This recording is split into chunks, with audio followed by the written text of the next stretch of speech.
Hello, friends. Welcome to the Hydro Chronicle podcast with your host, Rich Hamilton. Hello, everybody, and welcome again to the Hydro Chronicle podcast. On today's show, I was speaking with Stony Tark, an absolute legend in the cannabis writing community. He's a top guy, and it was the first time we ever met. We had a really great conversation, and I hope you enjoy it. Introducing the awesome Stony Tark. Okay, so welcome on the Hydro Chronicle podcast. We have Stoney Tark here today, so a huge thank you for coming, buddy. I'm a massive fan of yours. I've been reading your articles for years and years and years now, and I absolutely love them. It's fantastic, so thank you for being here. You're very welcome. Thank you for having me on. Awesome. So what's your backstory? How did you first get into the industry? How did you first start becoming a writer? My father used to purchase flowers from Amsterdam that would be brought over. Okay. And this was back in the day when they were £200 an ounce. Right. It was, they had the AK, bubblegum, Northern Lights, all of the classic Dutch stuff. As a child, I was introduced to germinating seeds, planting seeds. We would actually have plants growing inside the house, Right. on the windowsills. To me, it was just normal. So is that in the UK? Yeah, this was in the UK, Oh, right. in South Manchester. And over time, I guess I developed a relationship with the plants where certain pots were numbered as my plants. I would look after them, and my mum would then be with me in the greenhouse as we were repotting. The first time I ever came across pollen was as a child, and one day I came back to the greenhouse and there was just yellow powder everywhere. Right. And by taking that and pollinating some of these other plants in there, I actually created seeds. This is, I'm talking, I'm a child at this point, like 8 or 9. So I've already developed this relationship in a sense where I'm now understanding how the plants pollinate the females and the seeds that come off, planting those next season, and just understanding without any negative bias about cannabis or what it was used for. I didn't even know what it was. So for you, it was just a plant, something that you was growing. Exactly. I mean, to give you an idea, when I would actually repot one of the plants, if there was a slightest crumble of medium or the root would move, in my eyes, you killed the plant. Yeah. So oftentimes growing up, it would be me kind of going nuts, a little kid going nuts at his mum. You've killed it, you've killed it, you've killed it. Wow. So yeah, that's how I started, I guess, involved in the culture. My parents also smoked at home. Right. So for me, it was never seen as a negative thing. There was never any propaganda or any of that generation of bad information put on me. And I guess from there, I started writing when I moved to Amsterdam in 2013. Right. Okay. So that's just to give you a backstory of. Right. So when you was young, then obviously growing plants and helping your mum and dad and stuff, that was obviously a few years ago, sort of before sort of generation cannabis. Really, I mean, now it's a common word and there's a lot more about it in the media, in social media, all around the world. CBD's obviously big things, but obviously back then it was nothing. So was it underground? Was you ever told to sort of not talk about it, or was it just one of those things that you sort of just took for granted? Well, we're going back 25 years. Right. So it's different times then.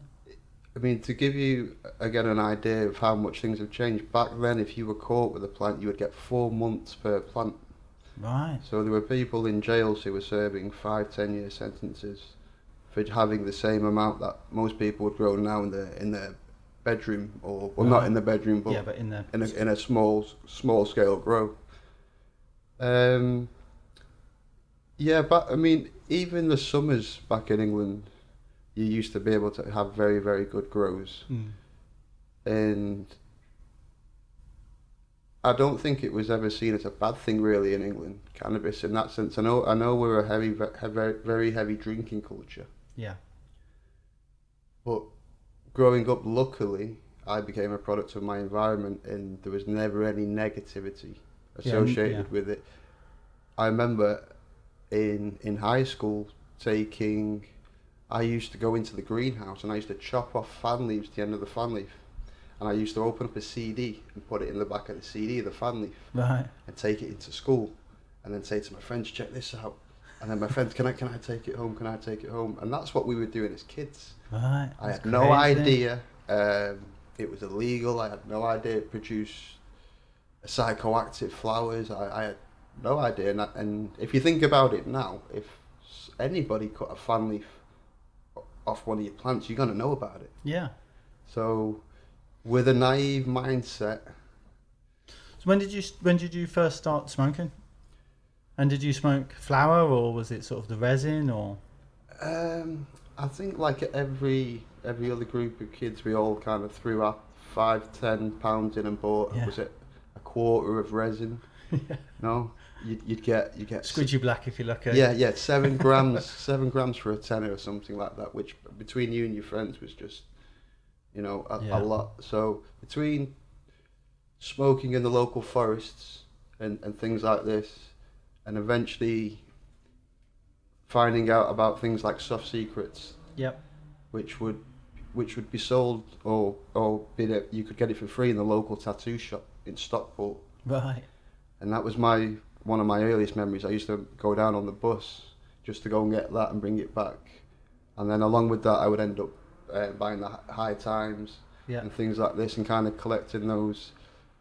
Another thing as well with just to go back on my upbringing in a sense, we used to have, do you remember the old school Scented Seed catalogues? Yeah, I do, yeah. The original ones. The original ones, yeah. And at the back, there used to be 2 or 3 pages that would say, CO2 does this, the lights do this, 18.6 is this. That was my first ever basic bit of information about growing, and between fantasizing over the different strains and having the soft secrets and the High Times, I guess my destiny was always to be a writer in the end, some way, shape or form. That's crazy, just to now writing for like High Times you write for as well. Yeah, not so much now. And I've written for Soft Secrets for the past 5 years now. Yeah. And luckily I'm the head writer, which just means that I have quite a lot of articles printed, basically. Yeah. Luckily we managed to get you on board as well. You did, and I've got it's a huge thank you to for setting that up and putting that up for me. So it's a massive thank you for that, because without that I wouldn't write Soft Secrets. So thank you. It's a great pleasure. And you're welcome. And I really do enjoy reading your work, because for myself, I specialise, I suppose, in how-to guides, top tips. Yeah. Kind of, I like to call them game-changing bits of information where after you've read it, you can I can apply that now. 100%. Your articles. Whenever I read your article, it's always a great read. Big up hashtag Soft Secrets. Go and check it out if you haven't already. But every article that I read of yours, I do pick up that 1 or 2 little tips, which just makes me think, I never done that before, or I should try that, or that might be a better way of doing it. So it's fantastic. Brilliant. And it's great to hear that feedback. And just going back to what I was saying about your style, it's nice to really see some of the topics that you're able to write about that I would never really even think about. Right, okay. Not because they don't have the relevance or the integrity, just because of the way I am as a person. So I enjoy, as I'm reading through my work, which is more kind of quite heavy biology based stuff sometimes, I think you've added a really nice element to the paper as well. Well, thank you. It's much appreciated. I think with my style of writing, it just adds a different texture to the newspaper. And obviously I write for Garden Culture magazine. I write for lots of magazines around the world, and what I like to try and do is sort of take that sort of style.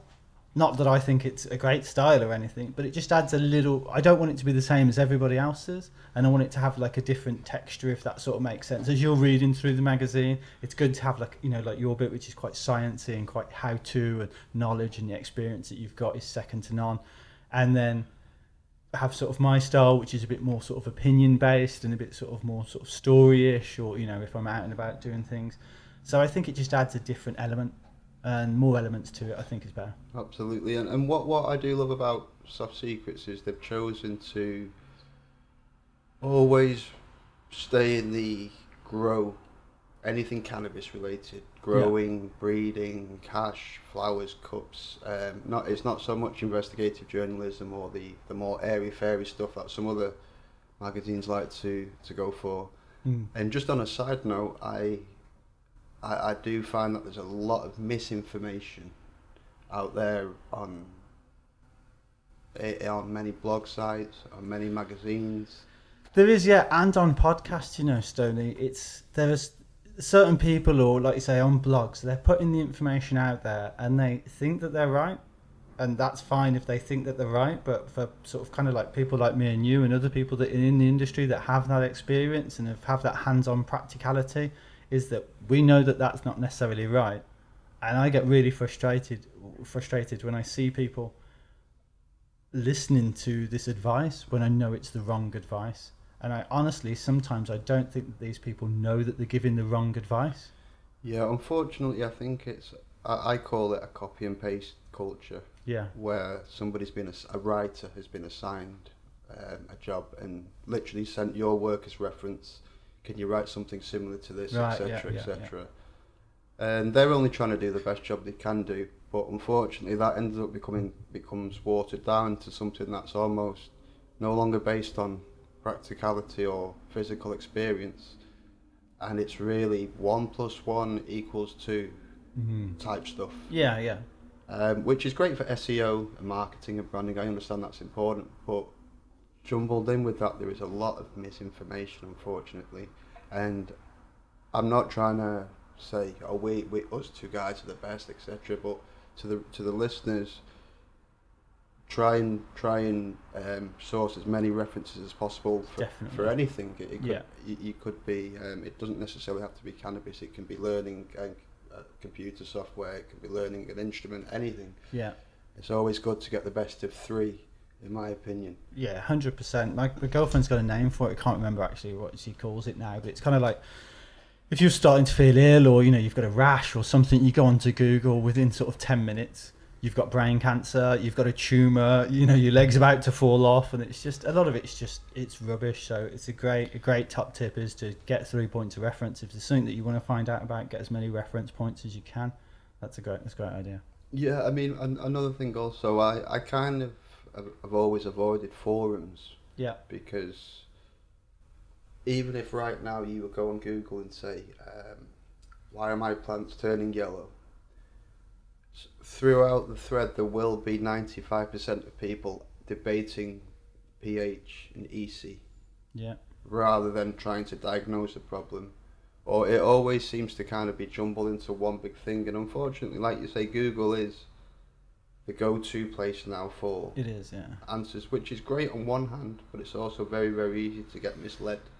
Definitely. I think the forums did have a place. I mean, they do have a place still, but they used to have a place sort of at the birth of the internet, where the people that were on them actually knew what they were talking about, all of them. They were not really accredited, but they were there for all the right reasons. I think the issue is with forums now is you have to sift through, like I said, that 95% of just absolute shit to find, possible 5% of good stuff, which can take hours, if not days, depending on what you're searching, Absolutely. So you moved to Europe 2000. Well, it's a big move, isn't it? In 2013, I actually went from Manchester to Amsterdam 14 times prior to moving. Right. Which sounds a lot, but when you live in Manchester, it's like an hour. Yeah. Because you're right by the airport there, aren't you? So yeah. Straight on. Yeah. And on the way home, you make an hour up, so it's like you've never technically left. So I ended up staying there. And the way I moved over, I didn't plan to move over. I just decided one day, I think something was in the air, and I kind of said, I'm going to just rent this hotel for the next 10 days. I have a feeling something was going to happen. Right. And the next thing, I was given a number, and I phoned the guy, and the guy was stood next to me in the bar. And so that's Amsterdam for you. It's a very, very magical city. Yeah, it is. The law of attraction, 101. Yeah. And I stayed there. Between Amsterdam, I do actually travel back to Malaga. So I do my seed runs for my seed bank, Brana Medical Seeds. Right. And some other kind of private lines for a few other Dutch breeders. And then if I do go back to Amsterdam, it's to judge the High Life Cup, which is the Soft Secrets Cup. It's organised by Cliff Kremer from Soft Secrets, and I believe it's Boyd from Royal Queen Seeds who's the head operator of it all. Right, okay. It's been going for some time, hasn't it? It's been going since the 80s, is it, or 90s? That, now, let me tell you something, now that is a proper cup. Yeah. Okay, you get 8 weeks to judge 120 samples. Jeez. Categories, I think Kush, Haze, Hydro, Organic, Auto, CBD, coffee shop entries, seedback entries. Right. And it works out, I think you get just short of 250 grams to smoke through on an 8-week process. And then they have the award show in, I'm not sure where they have it now, I think it was Eindhoven last year. They tried it in Eindhoven. Right, okay. I think so. It's a new location. But that's an amazing cup. And if you ever get a chance to judge it, you have to be living there for the 8 weeks. Yeah. No funny stuff. You have to be living there. Well, I got asked to judge it a year or so ago, but it's a bit of a miscommunication, and I just couldn't obviously take that time out. I couldn't take that time out. No, I'm doing no judging here in Barcelona. So are you judging the High Life Cup this year, though? No, I'm not. Again, I was asked a year or so ago, but because of the amount of time that you've got to spend in Europe and the amount of time you've got to spend in Amsterdam, just to do justice to the actual strains and the people that have been growing all the strains and all the different entries, I just couldn't do it. I literally couldn't do it with my other work commitments, which is a shame, but, you know, everything happens for a reason, and one day it will come around. And I know it sets that cup, like you said, it's a real cup. There's cups seem to be popping up everywhere at the moment, and kind of half of them I'm kind of like, oh, dude, this is just bullshit. It's just, maybe you're doing it for the right reasons, maybe you're doing it just for, you know, just a bit of hype or whatever, I don't know, but it's not a real cup. Just because you say, oh, I'm going to make a cup, this is me, I'm doing a cup, that doesn't necessarily give it any precedent of quality. Yeah, back in the day when High Times did the cup, if you won that cup, you were an overnight millionaire. And that was as simple as that. And the wholesalers, the distributors, everybody wanted your seeds. From the guy on the street to the people in the shops, you were literally an overnight millionaire. Nowadays, it's different. There's so many cups that they seem to have lost. They're not lost relevance in a way, but you'll host a cup the same day I'll host a cup. Right. So now people will either have to go to mine, yours, or maybe a little bit of mine, a little bit of yours, and now it's not the same. It doesn't have the same integrity, and the whole the way they deliver it, it seems more of an event now than an award, an acclaimed award to who's got the best flavors at the moment, or who's managed to produce the best extracts and whatnot. So I think with the cups, also the same with the podcasts. I have to say, there's podcasts everywhere now. There is, yeah, they're popping up everywhere. And not just in the cannabis industry, with football and boxing and sports and yeah, you name it.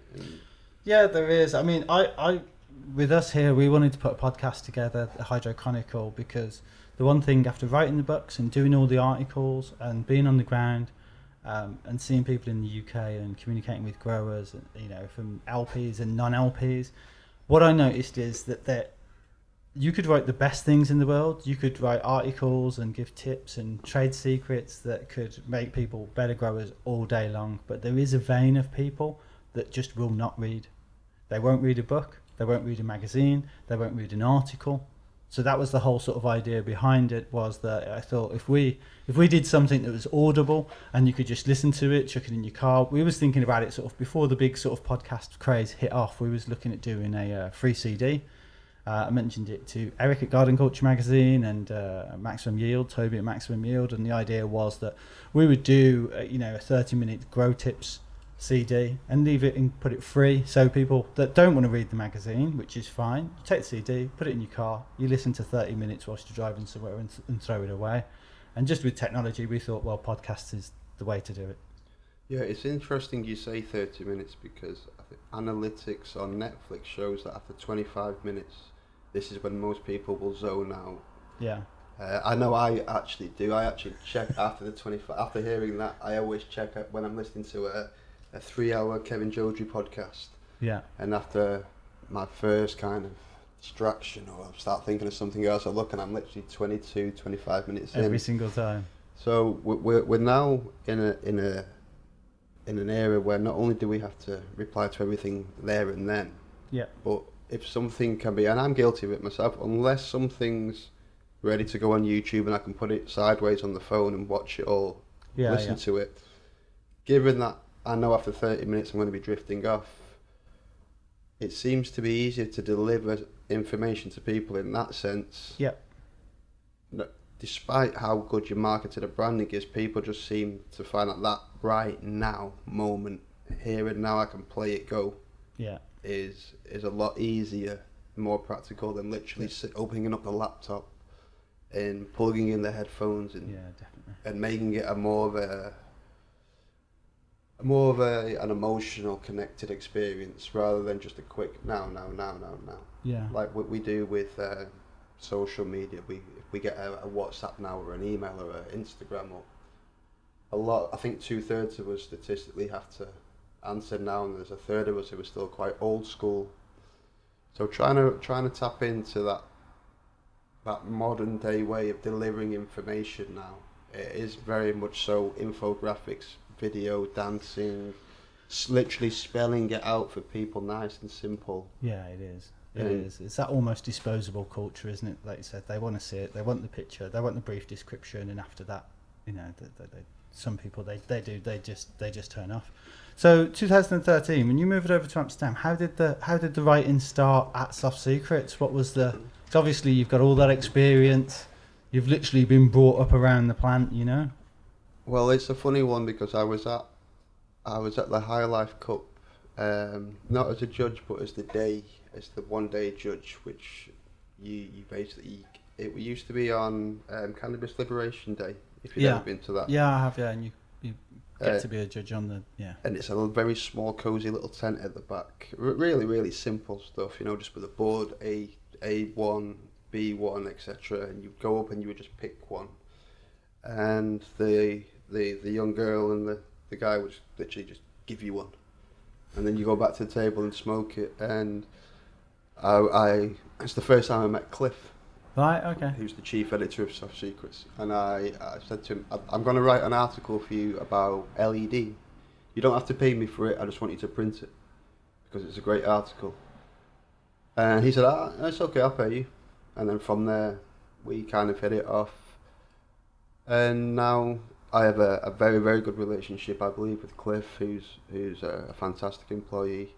Cliff kind of reminds me a little bit of like a father when he kind of tells you off, you kind of cower a little bit. Like, he keeps me on my toes, Cliff. Yeah, he's a good bloke. He doesn't mince his words at all. He tells you what he wants. Yeah, I think that's good. It's refreshingly clear to have that, you know. I'm the same. I've had it before where I've had a tasty email, and I've had to say, come on, now. Yeah, I was privy to one. Yeah. There was a group one sent out. I don't know whether he was supposed to send it out to the whole group, but you good morning to you as well. It was funny. No, but he's a great guy, Cliff. Very, very business minded. Him and the Royal Queen Seeds, what they've managed to do, they're now the #1 seller of feminized seeds on the planet. Right. Okay. So the way that they've overtaken everybody in Europe is incredible. Definitely, and with the magazine, especially in the UK, the shops that I'm going around, I'm seeing it in. I'm slowly sort of seeing it in less and less shops, but more and more shops want it. So anyone that's listening, if you can get a hold of a copy, or if you can support the magazines, even industry people, we need to support the magazine. It's been going for so many years, longer than I can remember, and I think people need to give back into the community, and they need to give back and support the magazine, because the magazine has been long-standing. It's given so much knowledge over the years, and it just seems like there's a lot of companies now that used to advertise in there that won't advertise.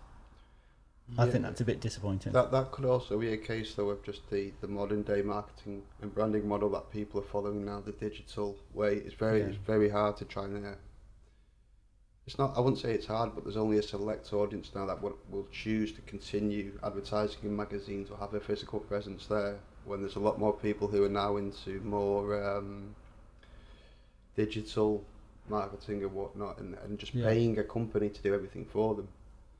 So how are your books doing, by the way? They're doing really well. They're doing good, thank you.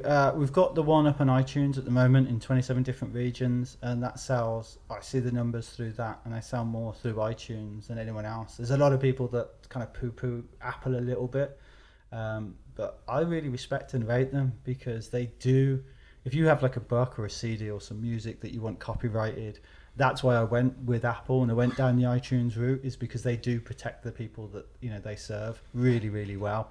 Unfortunately, over the last year, it's to be expected, someone's copied it, put it on PDF and put it on streaming things. So that was just one of the things. Putting it on Apple iTunes, we sort of slowed that process down a little bit, but it has caught up with us now. So we're now looking to move over into Kindle and other certain devices.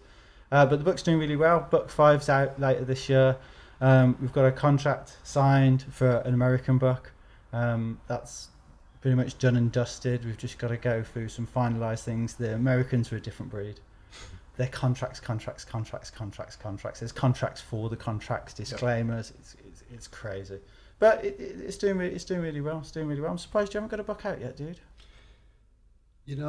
Ed Rosenthal's asked me to write one about a top tips book, and I've not really started it for a while. I've not really started it at all, to be honest. But I think trying to find people who will read books nowadays is digital. Yeah, it's different as long as it can be done through a Kindle or an iPhone. But what I think is probably a great product would be to have audiobooks. Yeah. Is that something that you? It's something that I want to look into, and I want to start. I do want to start doing. I was thinking about putting some of the articles that I write into an audio form, so people can just listen to the article rather than read it. Obviously, I need to speak to the editors about that, and maybe do an advert or something at the end, help them, because obviously, a lot of the articles that I write are monetized. It's something I want to do, but again, why I think some of my books are so successful is because being dyslexic, I sort of see it as the whole package. So I actually see picture, words. So for me, and I'm not going, I'm dyslexic or it's a terrible thing. If I see a weakness, I try and do it, Although I write, I write a lot, it is my weakness. And that's why I try so hard at it in order to try and get better at it. And that's why a lot of people sort of say my style is kind of maybe sort of like a conversational sort of style, like I'm talking, which is fine. So that's kind of where I'm at with it. But I like the books because it's so practical. A picture says 1,000 words. So if I can have that, I know that a lot of people that are growing in the UK are quite practical people. They're quite hands-on people as well. So if they can see a picture and they can see a setup, from when I used to run a grow shop, I had so many people coming in, and they'd have the craziest things. They'd buy a filter, and they'll bring it back, say, no, it's not working. Go through everything. They haven't even plugged it in. They haven't even put a fan on it. They've bought a fan, they've bought the duct in, they've bought the filter, and all they've done is they've put all of those in the room. They haven't attached them, they haven't plugged them in, they haven't done anything with it. So when I was dealing with that sort of on a day-to-day basis, we were like, right, we need pictures just to show the very basics. Yeah, when I write my articles, I do have to bear in mind the average man reading it, the layman's, for want of a better phrase. The criminally insane, as I call them. So I try to babyfy the information as much as possible, just so it can be easily digested for beginner growers as well. Yeah. Because I also think that's very important, that you can identify the difference between a beginner grower who needs a simple article. What is a grow like? What do the roots do? Even what do plants feed? Maybe that's too advanced at that stage, but just real basic stuff, and then the difference between able to write for the more advanced. Yeah. And one thing I do try to do, and I think the reason why I have a lot of success with my articles, is because I bridge that gap where Yeah. I almost put the biology and the experience into it and babyfy it. And But it's not condescending. Your articles aren't condescending in any way, shape, or form. thank you very much. One of the ways I find is that it is a good way to kind of explain things is to almost undress it in a how not to do it, you know. Yeah. And things that can go wrong. Avoid doing this, and this. And sometimes that's a little bit easier for people because a lot of the people are literally reading it at the time, looking for a solution. Or they may have read 3 or 4 bullet points where they think, oh yeah, I kind of did that last harvest. Oh, that's what that white stuff was. So it wasn't extra trichomes, it was powdery mildew. Yeah. Oh shit, my fan's turned off right now. My everything's off in the tent as we speak. I need to plug everything back in. You know what I mean? Yeah, definitely. So we have a very loyal, die-hard culture fan base. Yeah. You know, and it makes me incredibly happy and proud. For example, to receive your email the other day, just explaining how you look up to me, and it would make your dream come true, and that made me, you know, feel over the moon, because if I can help anyone's dream come true, then let's do it. It's a, you know, I'd never expected to, you know, write a book with my, you know, with my educational history, let alone, you know, be here talking to you and you bring me into Soft Secrets and write for Soft Secrets as well. It is a dream come true. So again, I'd like to say super thank you. Oh, you're welcome. And if people don't know, this is actually the first time we've met before. It is, yeah, it is. We've spoken many times. I also used to write for Garden Culture magazine at the same time as yourself. Yeah.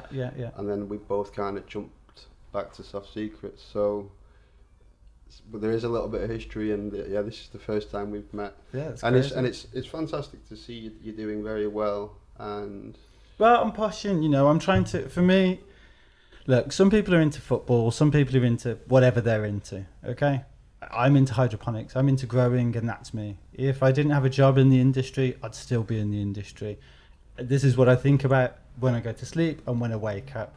The Hydro Chronicle podcast, I funded it all myself. I've put it all together myself. There's no one else's money's coming into it. I've done a couple of adverts for people just to say thank you, and you know, those little things at the end of the podcast. But I've put it all in, and I'm trying to do it for the community. I believe that everybody in this industry I see it as kind of like a family, especially in the UK. I see it as a family, and maybe we don't get on all as good as we should do at times, but we're still in that same family, and we do need to support each other. And with the podcast, it just helps me sort of extend that little bit and try and bring everyone together a little bit more. That's kind of my game. That's kind of the aim, you know what I mean? It's not really for money or for fame or for this or for that. It's just to try and bring a bit of community for people that maybe are a little bit lost or just want to feel part of something.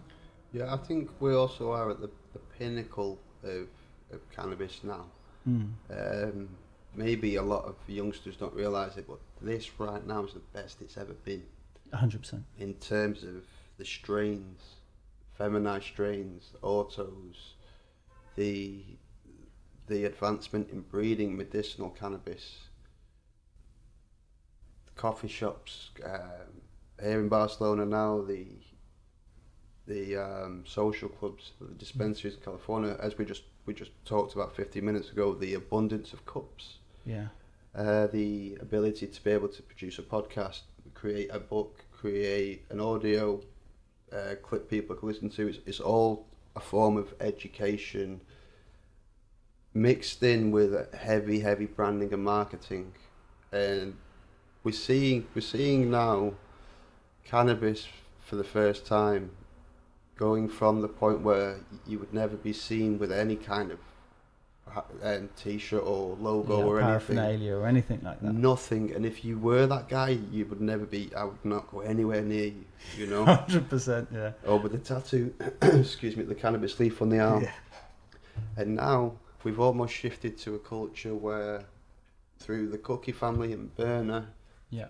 through the rap music and the clothing, there is now a clean, wealthy image.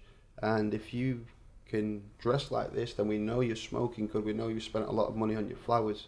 So cannabis is now elevated from being the long-haired stoner with that tie-dye t-shirt, Yeah, definitely.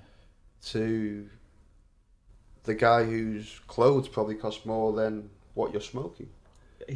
But that's the culture. Yeah, it is. And every kind of video now on Instagram is the guy with the American Migos or something on, doing the same old thing with the same bud shop, which is great. It is, yeah. And I know I'm sounding like a moaning, but it's great because back in the day, if you even, I mean, there was no such platform to even to nobody show would off. even go near it. It was just on top. It was raving. Exactly, and I mean, back in the day, you would never know my seed collection. You'd never know anything about my grows, how many lights I had, anything that could connect me to anything. Nowadays, it's hashtags this pheno, that pheno, this, and this. Yeah. To the point where people say, "Oh, the Instagram police." So what? This is now a virtual profile of your garden. Yeah. Which is out there for people to see. Not now, forget the police. We're now talking about a wider audience who are so plugged into this thing that they're literally on it every single day. Yeah. So cannabis right now, and I always call it cannabis. I never use the word marijuana. Me too. Never. Me I too. always use cannabis and spell it with a capital C. Yeah. Cannabis now has become the forefront of the world, and I think for the first time ever, I could confidently say that non-smokers are now a minority. It's got to that stage now where it's hit the majority. It has hit the majority, and people that have paved the way, just like yourself, people like Snoop, and Method Man in America. Obviously, Coca-Cola offering him literally millions and millions and millions, but obviously he couldn't smoke. He said no to it. So they've paved the way. People like yourself, and I don't think the new generation that are coming up, I think some of them do, but the majority of them need to sort of respect the hard work and how it used to be. Yeah, definitely in terms of the scene now with breeding. Okay, yeah. Breeding is. I always like to compare analogies with music. If you're a music artist and you want to create your own sound, yeah, and you're a music producer or you're a DJ, or you bootleg, or you have your style. And what's happening nowadays is there's a lot of people who are just taking 10 strains and crossing them with one male and giving 10 new names, and releasing it as a seed line, which they may make phenomenal strains. But to me, all they've done there is made a list of strains that need the next 2-3 years working through to then back cross into something original. Yeah. To kind of help you with that original end goal that you had, rather than 10 new strains, 10 new names. Next year, I've got 10 more on the way. You know what I mean? Yeah, 100%. We spoke about this in the podcast that's going to be coming out in the next month or so, and there's so many new strains coming out, and they're just not going to be consistent. They're not going to be, because to actually put down a strain that's going to be consistent takes time, and you need to test again, and there just seems to be people popping up here left, right and centre. I saw a thing on Instagram the other day, and it was like I've got some baggies and a 5ml vial, a couple of stickers, and hey presto, I'm the next seed geneticist. Yeah, all you need is a good illustrator, and you've got yourself a nice Instagram logo and a nice sticker. And if you can get a few pennies together and buy some Myla packs, well, now you're official, aren't you? Wow. So some people think. Now I'm only joking there, but I believe that when you invest in a packet of seeds, it's the same as investing in a jewellery. You should get that same experience as when opening a pair of earrings, if you're buying them for your girlfriend, or when you crack open a case and you see a wedding ring in there. To me personally, that's what I think. How the delivery of the seed should arrive. Yeah. It doesn't mean that I have that packaging, but I like to think that the product that we're dealing with is something that is a sacred. Yeah, special. A special, yeah, sacred. Special, yeah. It's almost like for me, it's like someone's passing you a mantle, and it's for you then to carry on, and they're giving that to you. And you could talk money, some seeds are through the roof, But it's not, for me, it's not about money. It's about them passing that mantle. When you do something, you should be doing it for all the right reasons, including taking that mantle, taking those seeds and, you know, germinating and going from, I do believe every grower should go from seed all the way through, because there's so many, especially in the black market where it's clones, or in America where states issues with moving seeds around, it's clones. And there's some people that have grown for years and years and years, and they've never even grown from seed, which I find crazy. Yeah, I was actually having the conversation with OJD from Connoisseur Genetics just before I came here, and we were saying back in the day, for you to present a clone to someone, you had to work through maybe 10, 20 regular excuse me, 10 to 20 regular seeds, spend 3 to 6 months growing them up, cloning them, pre-flowers, vegging them, getting rid of the ones you didn't want, doing the smoke test, blindfold tests, giving your friend a few phenos to grow out and whatnot, trying them indoor, outdoor. Yeah, doing the full work. Everything, you know, the good 18 months, 2 years, and this is before you've thought of a long-term place you're going to keep this baby alive for the next 10 years. Yeah. You know, so you kind of put in the work in now, and it's just consistent. And nowadays, to be able to produce a clone to someone, you can literally just take one seed from a very reputable seed bank. For example, you could use in-house genetics, get his top triangle mince cross with Goliath cross with whatever his amazing thing is. Invest the $20 in a seed, or €200 in a pack, which I know sounds crazy, but man, that's nothing to me. I was going to say, it's nothing to me. To me, that's nothing. That's nothing to me. If I'm not rich or nothing. I'm just saying, for what you get, exactly. So it's special. I mean, imagine we have a grow. If we can't throw £100 each down and get a pack of archive seeds or Breezy or in-house or somebody killer, what are we doing? That's it, isn't it? You know what I mean? Yeah, definitely. And we're only growing in the first place, what? Because we want to be connected to the guy who's on Instagram right now, showing you the new, and that we want to jump on that. You know? Yeah. It might be the smallest yielder in the world. It might be a mold magnet, but there's a culture now of that's what we're going towards now. And we're seeing it now. I know we're dithering between the cookie, gelato, sherbet. Yeah. And then you're kind of seeing the old OGs come back in now, the Larrys and the OGs. And what's really interesting, I actually went on to Attitude Seed Bank. I've not bought seeds in years, like decades. Yeah. And I just thought I'm going to do a real nice blueberry project and just try and throw out some blueberry things and see what lines come through. And I went with the same seed company I used when I first got started a long time ago. Next Generation Seed Co. Right. Okay. Which are a Canadian company, quite budget price seeds, but they're a sister company to the BC Blood Depot. So it's basically all of those things, but kind of renamed. And I ended up getting Avalon, which is the pre-98 Afghan crossed with the blueberry, the Romulan crossed with blueberry, the Perch crossed with blueberry, and then the Humboldt Sourdy crossed with blueberry, and then the Dutch Passion original blueberry. You're making my mouth water just thinking about that. Yeah, you can see where my head was at now. Yeah. And then recently, lo and behold, there's quite a few people now throwing out some blueberry lines, and one guy actually released the strain name that I'd picked for my one, which I'm working on now, which he called it Blue Syrup. Right, okay. So I was saying to my friend forever, like, oh man, it's Blue Syrup. And then someone's pictured to the post just on the name. Yeah, so I'm like, forget the blue syrup. No, forget the blue syrup. But it's nice to, again, my point is we're going, I'd love all that blueberry to come back, all that blueberry flower to come back, because it was, as far as growing blueberry, I know a lot of people say it can have a few hermy problems, but when you do get it right, it's incredible. And the well-known hybrids from blueberry, Blue Cheese, Blue Dream, both killer plants, true hybrid vigour.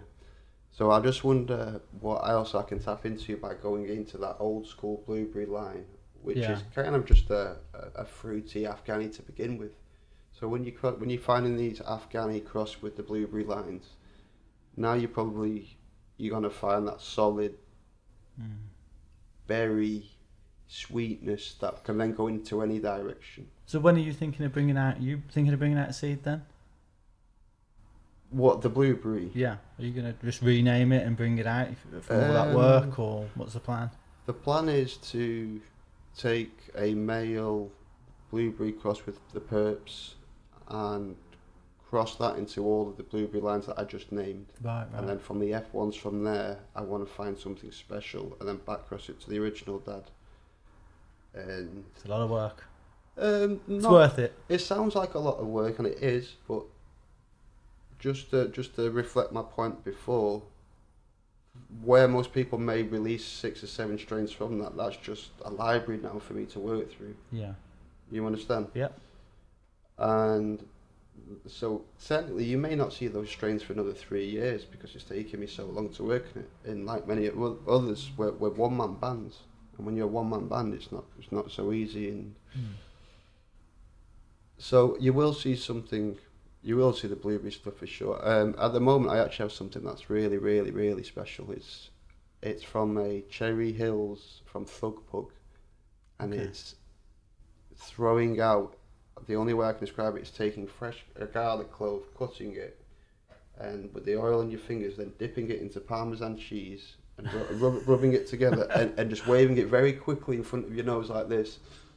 That's exactly how this plant smells, and it grows with the old school skunk features, and it just screams skunk, and I'm really excited about that. So I'm going to just kind of throw that into the blueberry mix and just see what comes through.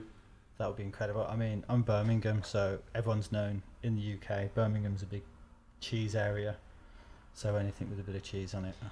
Yeah, well, the UK, we have a lot of people get confused with the Sheffield Steel Blues and the cheese, and then we have a few different ones, but a lot of people do get confused with that. Have you ever tried the Sheffield Steel Blues? No. My understanding is that it's a clone that was kept alive, older than the guy's daughter, so it must be more than 20 years now, and it was a B52 cross with Shiva. Now, I may be wrong, and he's probably listening in, pulling his hair out, saying, what are you talking about? But that was my understanding, that's what it was. It was that old blueberry Shiva line. And that's where you're always getting those big yielding, kind of skunky, not so much blueberry, but just skunky, funky tones that would come through. And a lot of people have often get that mistaken for the blueberry as well. How do you, obviously you live in Amsterdam, from the UK. How do you see the two different sort of places with the industry at the moment? And where do you think that's going to go in the future? Especially in the UK. I mean, I get asked all the time. I get asked 2 questions all the time. Is it going to go legal? Are LEDs any good? Every day of my life. Regarding the situation in Amsterdam, it's actually going backwards. I believe that the tourism is slowly dipping. And as that's happening, the Dutch government aren't being very flexible, and you're just seeing more and more things shut down. And there's not really any kind of boost in that area for new coffee shops to open, especially as many licenses have been shut down. Right, okay. I was also told as well that I think a couple of seed shops are now closing, and there's a lot of staff in the coffee shops that for the first time ever no longer have jobs because they're just, the work isn't there as much, the tourism isn't there as much. Right. I believe this is heavily influenced by the Californian scene, the import, a lot of the big influence from America. And also, as we were saying, how people want the new anything off Instagram. So if it comes in tins, or if it's a new Cali strain or something, Jungle Boys, people would rather, I guess, travel to Amsterdam to purchase tin flour than to purchase something that's been grown locally by the growers who grow some killer weed. Yeah. You know. And then if you look at how Barcelona's evolved now, you know, 5 years ago, no one would even. 5 years ago, people used to say the flowers here are terrible, and the Spanish would say, "Oh, it's the water." You know, now it's the pinnacle of it's the centre of the centre. It's the New Amsterdam. As far as the UK, I believe that when we do legalise, we'll be the most dominant force in Europe. We'll have the biggest coffee shops, the biggest tourism. We'll have the best flour. I think that's what's going to happen. When it happens, I don't know. But don't be surprised if it happens very soon, because England are very known, or the UK are very known for mirroring the US. Yeah, I think they're looking at it now. They've got to. There's money in it. How do you reckon that's going to roll out? What's that going to look like? I think they're going to copy the Canadian or the American market or they're going to copy the Spanish sort of idea. I think there's two ways to look at it, and if you look at it from a business model, which is how they must look at it, you have the recreational element. Yeah. So, for example, you could convert old pubs into coffee shops. Yeah. You have to be over 18 or 21. There's security on the door, no alcohol on the premises. And they can accommodate for that, and they can make a lot of money. And then I believe on the other hand, they have the medicinal applications, which is what's already kind of opened the doors for everything anyway. The CBD is almost like ABC. Yeah. It's so soft and gentle, and it's giving people that opportunity to at least take a second look at cannabis and think, okay, so that's got that and that has that. Okay, well, this is this. But I also think, and it's the reasons we do what we do, it's a case of educating people. Yeah. And not so much necessarily removal of propaganda or whatnot, but basics from, not everything is indica or sativa. You understand? Yeah, 100%. And there has to be a basic, I think a basic bringing together of, it's not just recreational or medical, it's not just indica or sativa, it's a culture. It is. Just like drinking is a culture, cannabis is a culture. And when they can finally create a platform where people can express that culture, from being able to smoke at home with no repercussions, in the privacy of your own home, to be able to grow at home, to then to be able to take that flower, and whether it's being consumed publicly or behind closed doors again is different. But at some point, to create those laws, to create that groundwork is very, very simple. Because we're dealing with a culture of people who are, and I don't want to sound like I'm bashing the drinking culture, but we're very peaceful people. We're very forward-thinking people, great problem solvers. Yeah. So we've already created everything that they need. They just need to just turn it on, in a sense. They do, yeah. It's nothing new. It's nothing new. And when the time comes, there'll be people like myself and you, who the government hire to oversee these things, and to say, okay, what steps here, and what about this, and what about if people start growing and selling, and what about the Royal Mail? Should we use that, where people can then have things delivered there and we can tax them? And what about apps where they, you know? Yeah, I mean, I was speaking to someone who's in the medical side a couple of months ago, and I'd love to see in the UK some sort of testing facility where you can actually have your cannabis tested free of charge, so you can test it, see if there's the elements in it. Personally, my opinion, and it is only my opinion, I think putting a patent on a plant that grows naturally, I think is ridiculous. Telling people that they can't put something in their body which is a natural product, I think is absolutely ridiculous. So the future's, but the future, I think the problem is people that are growing, say, for themselves, whether it's medicinally or recreational, if they're then sort of selling it or moving it on, then I do think that should be regulated, and it does need to be tested in some sort of way, shape or form. I think that's the only future. I think there's just going to be a grey step when it sort of goes legal in the UK, because there's such a massive drink culture in the UK. I think a lot of people that are going to be, drunk on a night out, we'll just stop off at the smoke club. I'm a member, and get 4 people in, leathered. I think that's where there's going to be issues, because heavy drinkers and smokers in an environment like that, they don't kind of mix very well. Yeah, in the wrong... Especially people that aren't used to smoking as well. Yeah, in the wrong parts of Amsterdam, that's expected. In certain places where you can buy alcohol and cannabis together, which is a heavy mix. Especially when you're smoking stuff that's 5-6 times stronger than what you're used to. Yeah. And you've probably not slept because you've been up since 6 a.m. on your flight, or you've only slept very little and you've not had any breakfast. But what will happen, and what's really interesting, is overnight, if it is legalised, you will see all the fast food companies, you will see Netflix, everybody taking advantage of it, just like they do in America now. Yeah. You've seen this now on Netflix. You can order, or the services where they bring the movie, and you can order like the Kush combo. So it's Iron Man. Yeah. And you get some Iron Man OG Kush or something, and with some munchie pack and whatnot with the papers. And the guy comes to the door with your food and your flour and everything, crazy. and you pay it through the app, so there's no cash, and it's as straightforward as that. Yeah. And you'll see that overnight. I think that's incredible. I saw MedMen. I mean, there were other dispensaries available, but MedMen were doing one with Pineapple Express. With the movie, you rent the movie, you get Pineapple Express, and I thought that was absolutely brilliant. Well, it's so good. And imagine right now, it's like, hey, dude, let's order some food, and there's literally 10 different companies saying we have this offer, we have this, and you're like, man, let's get this, man. They've got this killer Kush, and it's like, yeah, man, but that's a crap movie.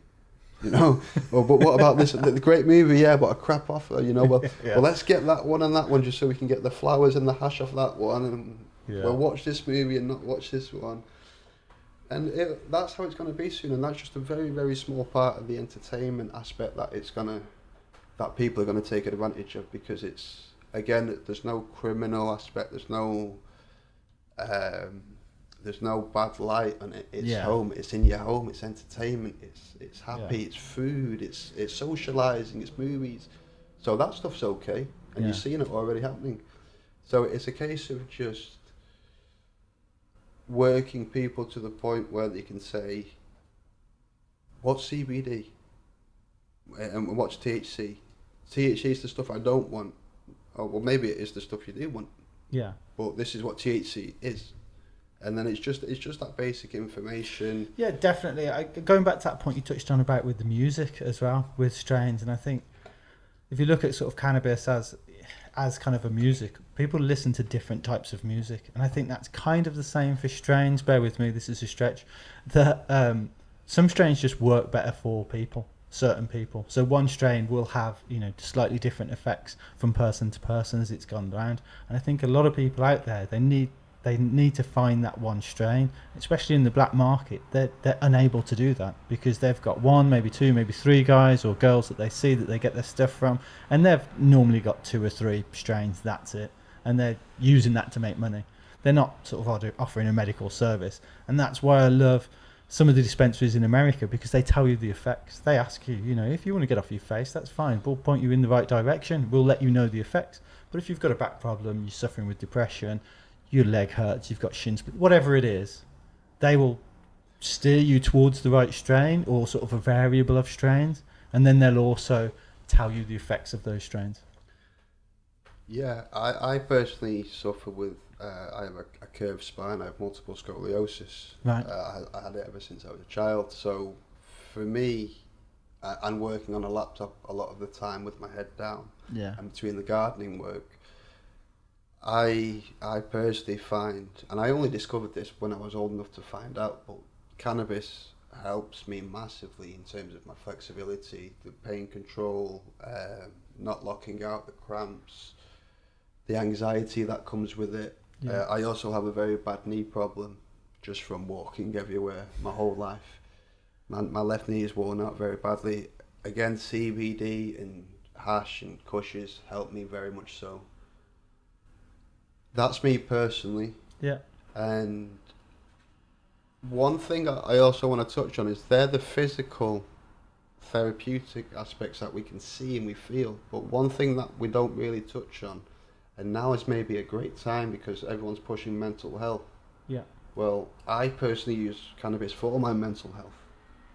It doesn't mean I have any type of problems, but that's my way of wording it, that I use cannabis for my physical health and for my mental health. I personally believe it makes me more intelligent, sharper, I can think differently. It just puts me in a different zone, a different frequency, a vibe. Yeah. In that sense. So giving people access to the medicine, the information, and the freedom to take it without everyone thinking, oh, the old medical, the old medical. Oh yeah. The old bad back. Yeah, he's on the old CBD, is he? Yeah, you've got a headache, have you? You're having a joint to get rid of your headache. Yeah. So once we can get past that, and like you say, even that, oh, I can't believe you're taking CBD. You know what I mean? Yeah, it's that generation. They just think it's heroin or crack, don't they? But you can't blame them though, because they've been told that, and Yeah, they tell their children that, and their children tell their children that, and you see that now in society, and it's more evident now than it's ever been. Yeah. Because on one hand, you can be stood outside a social club and you can have somebody who pulls the most sour face in the world, and you can have someone who walks past and they don't have a problem with it. You know what? This is why I love Amsterdam so much. Lots of people like Amsterdam for lots of different reasons. One of the reasons I loved it so much, and I go there so much, is because of the cafes and the clubs. You have a choice. If you want to partake in it, you can go to a club, you can safely do so. You're not going to be having to interact with criminals that could have stronger drugs or, have other interests rather than what they're selling you. And if you don't want to do it, you don't have to do it. It's not a problem. You can just go about your day and it doesn't involve you. It doesn't matter anything. Off you go. Carry on with your day. And I just love that sort of divide of having that choice. And I think in the UK, we need it. Oh, I mean, in the world, really. We need it everywhere. It can be easily put in place, and the amount of benefit it would have for the financial system, for jobs, for farming. Think about the work that can be outsourced to all of these countries now that unfortunately are growing crops, whether it's opium, coca, outdoor cannabis, and who are almost forced to use that as a means to live. In Morocco with the hash making, in India and whatnot. So the way that the world right now could be remodeled and everybody outsourced all the new genetics for I suppose maybe for independent farming contracts where everything goes back to the people in the town. Yeah. And it's almost a fair trade thing, Yeah. How much of a difference would it make to Africa? How much of a difference would it make to Australia, for example? Mexico, any country who perhaps is ranked as not as a first world country. Not that growing the flower would elevate them, but it would put everybody on the same playing field, where we all have our own organics, the same genetics. There is a specific level of quality control that is governed, just like in the US at the moment. If we can replicate that, and I'm not talking about the tax model, but if we can just replicate that level of severity in testing and pesticide testing to the point where what you were saying about having the labs where you can go in and it encourages people to come down and say, is this contaminated? In America, they've took that to a whole new level. Yeah. And if we can just adopt that level of integrity and start applying that country by country by country by country, whether you want to call it a new world order or whatever, I'll have it. If we can all work for the same thing, that's how easy I believe that the whole world can connect in one go. I know I might sound a little bit hippie-ish. No, not at all, not at all. This is black market matters at the end of the day, and everyone's trying to differentiate themselves in the market, whether it's legal or not, and it's all down to branding and packaging at the moment. I mean, I like the branding and packaging, but there are some, especially in the UK, in the black market, that's sort of doing that sort of rave scene, copying the children's and, My Fairy Hip Kid and all that sort of, so on. And I just think that's sort of playing to the children's market, where there's clearly good skills there. That I just think they just need to be twisted a little bit so they can sort of, like cookies for example, that's great sort of borderline, it's clear, it's digestible, it's easy, it's clean, but it's just away from that sort of childlike sort of packaging. Absolutely. And I think Shabinsky is now working with his own excuse me, his own fashion line. Oh right, okay. Or he's working with some high-end fashion designers, because on his Instagram the other day he had Tommy Hilfiger in his shop, of all people. I nearly bought a Tommy Hilfiger coat today, actually. There you go. There you go. You there see. You go. There you go. The subliminal. But they're the kind of people he's rubbing shoulders with now. They're the kind of people, the eyes that are now involved. And it's great that the fashion is what's actually going to help take cannabis out of that grey area into the public eye. Into the culture, into that mainstream culture, and it will be like, you know, smokers, skaters. Yeah, to the point where it'll be quite rare to see the old school guy with...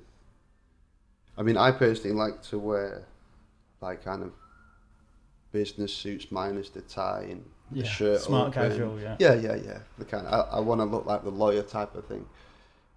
But it'll either be, I think, that look or the crisp rapper. Yeah, sort of Lewis Hamilton almost.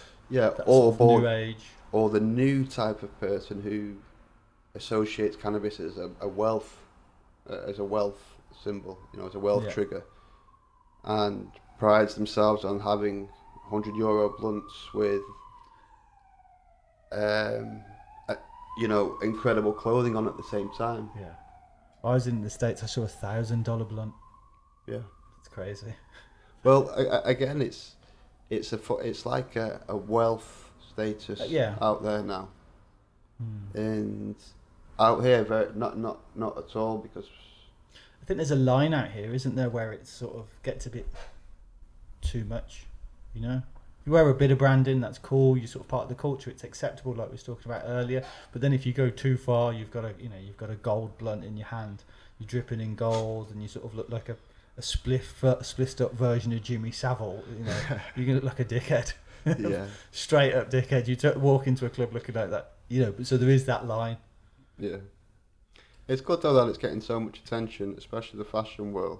Yeah. And I personally have never worn the man's handbag or followed any of these crazy fashion trends that are always coming out.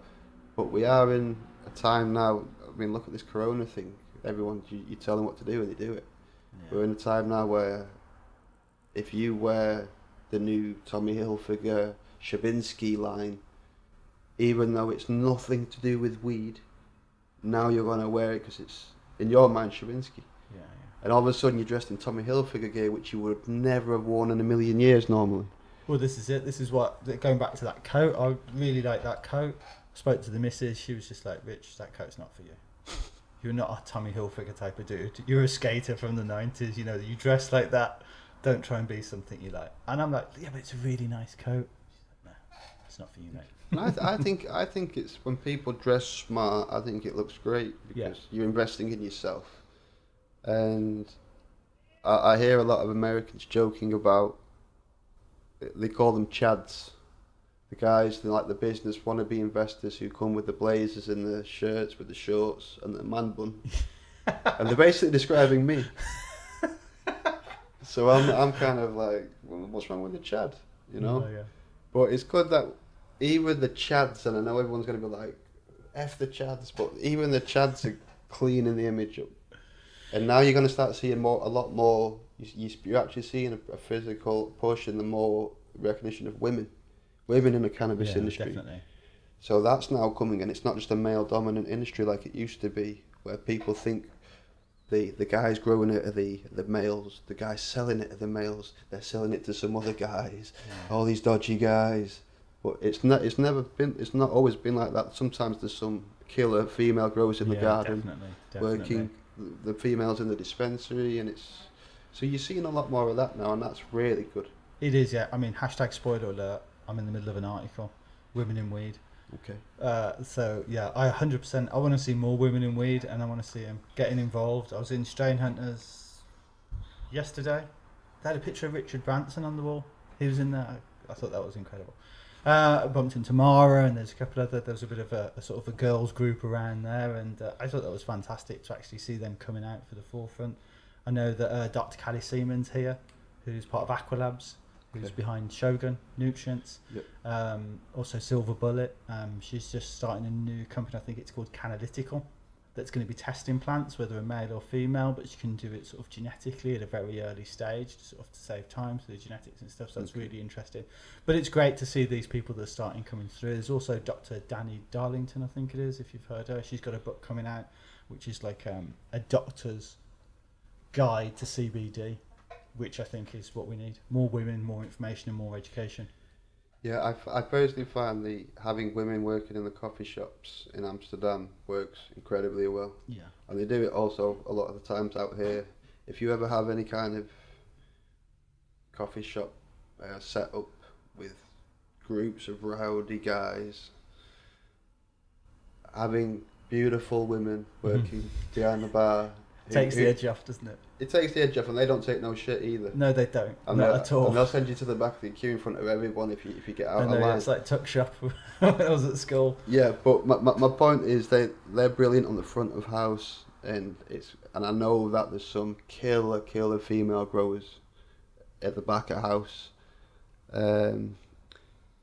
I personally love smoking flower grown by somebody's wife or girlfriend, just because I know it has that feminine energy, and it's got a different, not so much energy into it, but it's mama's cooking type thing. It's a little bit more soul food, Definitely. ish. I'm a huge believer in you get out what you put in, and I can't believe I'm going to say this, but I know that girls will take that extra care. They will take the care, like you said about the clubs as well. They take the edge off. I mean, let's be honest. When you're in a club in the UK, when you're in the club in Barcelona, for example, there's a lot of people from the UK that are here at the moment because we came out for the Spanish show. And it's no disrespect to them, but a lot of them, there's a few of them that have kind of got that bad boy image and the culture, and they're a bit sort of face off because they don't know who this is. They recognise that guy because he's from the East End, he's from the West End. And sometimes you go into a club and the vibe's a bit like, bad man in here. You know what I mean? And the girls take that edge off. Yeah, you have to remember also, Rich, that maybe back home these guys are the dog's bollocks. Well, they are. I'm sure they're in their town or their ting, they're the king. Exactly. And until they get off the plane, they're not the king anymore. And then when they do arrive and they've got the young girl or the young Dutch girls just saying, "Sir," in front of all your boys. Yeah. You speak to me like that again, you're going to get banned. Not even that. They just tell you straight. So it's good because it takes the ego off. Yeah. And the more women we have in the industry, the better it is to, first of all, lose this image of the male dominant industry, especially try and take it away from the organised crime aspect of the mafia and all of the cartel kind of stuff, which again is expected to always proclaimed as a male dominant industry. And at the end of the day, we grow a female flower. That's the one thing we grow. Well, that's what we aim for if we want to produce our own buds. But we're growing a female plant, so everything about the whole process is a very feminine and very creative feminine energy behind it. You understand? Yeah. So for me, the two go hand in hand, like a mother and child are meant to be. When you the difference between when the child's with the father and when they're with the mother. I feel like perhaps maybe this is what happens with the female growers. And I would love to. One thing I would love to do, and I do it for free. I would teach classes of students forever about how to grow and how to be a better grower and biology and plant science and just the basic stuff. And look in the audience and male and female 50-50. I mean, that would be incredible. I'd love that. That would be incredible. Just to educate people, first of all, at that level would be incredible. But to see that, how it's now socially accepted, and it's a well paid industry with a serious future if you get in at the right time, and it's a lot of work. Well, maybe there's an idea for somebody who's listening who's holding a cup to have like a women's entry. And when I say a women's entry, I'm a huge believer. It's 50-50. You know, they're the same, but we need to get them up to that. Of course. So let's see if we can get someone to introduce a women's cup or a women's sort of section in a cup. Let's get the media. Let's get it out there. Let's push it. Let's get some winners. Let's get some awards, and then hopefully in a few years blend that in so it's an open cup, women and men, and then it's sort of differentiated in the end results. Yeah, that would be. That would be a great idea, because I imagine now that there's a lot of entries that are grown by female growers. Yeah. But it would be nice to have a specific, perhaps women's category. Yeah, definitely. So, it's a great time to end the podcast. So I just want to say a huge thank you for coming on. It's been absolutely awesome. Have you got some social media, or do you want to big anyone up? I know Royal Queen Seeds is obviously big on the list. Big up obviously Soft Secrets and Cliff, everyone at the High Times Cup. But as far as shout outs, thank you very much for having me on the podcast. You're welcome, buddy. It's a complete honour. Like I said, it is literally a dream come true. And this is actually the first time we've met. No bullshit. This is the first time we've met. And this is my first ever audio cast as well. Oh, is it? So I hope I don't sound too stoned or anything. You come across great, buddy. And that your listeners have actually not learnt a few things, but we'll give them a bit of food for thought. Yeah, it's conversation, isn't it? Yeah, as far as shout outs, I would just kind of want to say shout out to Soft Secrets and to Cliff Kremer. And as far as being able to read Soft Secrets, if you go online, it's softsecrets.com. Yeah. And then from there, that will take you to all of the other available options. And you can download all of the PDFs there for the last 3 to 5 years or so. I think it's about 3 years now. I think they're going to do it. They're going to try and do all the back issues at one point. Yeah, and also I would say check out the new quiz as well. Yeah, the new quiz. Do you like the new quiz? I love the new quiz. Do you? Yeah, I love the new quiz. I really do, honestly. Do you? Okay, cool. Well, I've started doing the quiz at Soft Secrets, but Cliff asked me to do it, so I wanted to sort of theme it. So we've done clones, we've done propagation, and then we're going to go veg, flower, harvest, cure, and sort of keep it sort of categorised. So that's www.softsecrets.com/UK, or just go to .com. In the section at the top on the right, there's magazines. Just scroll down, pick your country of origin, and then obviously go to your country of origin, and you'd have the magazine. English-speaking countries, if there's other ones, click on them and find out what the other magazines are saying, and High Life. And again, Stoney, it's been an absolute pleasure to meet you, and thank you for coming on the podcast, buddy. Thank you very much. Awesome, respect, bud. Thank you again for listening to the Hydro Chronicle podcast. If you like what you hear, please subscribe and share with a friend. Until next time, peace, love, and Hydro.